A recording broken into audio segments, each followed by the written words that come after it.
Hi guys, in this tutorial I'll show you how to create a car pixel drip effect in After Effects. Let's get started. This effect can be made using two plugins, Pixel Melt and Glitchify. In this tutorial, I'll be using Pixel Melt, as it gives smoother and better results. Before applying any effects, first duplicate the layer and rename the duplicate roto to stay organized. Next scroll to the point where you want the effect to start and trim the beginning of the roto layer. Make sure you're at the start of the layer, then select the roto brush tool and double-click the layer to begin rotoscoping the car. Try to rotoscope the car as smoothly and accurately as possible.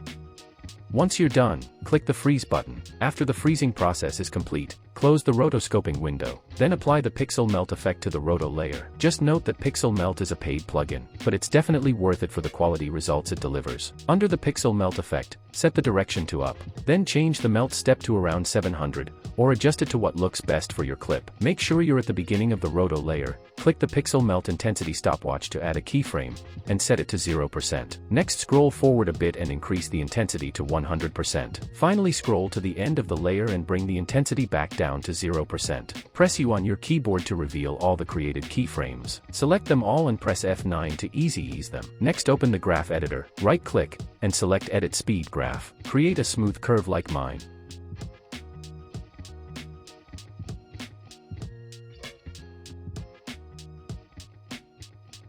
Looks good, but the effect is covering the entire car, making it hard to see clearly. To fix this, click Toggle Switches / Modes and change the roto layer's blending mode to Lighten. Now the effect looks softer, and the car remains visible. We can make it look even better by adding a shake effect. I'll use one from my AM Film Shakes pack, which you can get from the link in the description below. I've also made plenty of shake tutorials that you can find on my channel. Let's preview how it looks with the shake, and we're done. Hope you found this video helpful. Thanks for watching, and if you enjoyed it, please give it a like.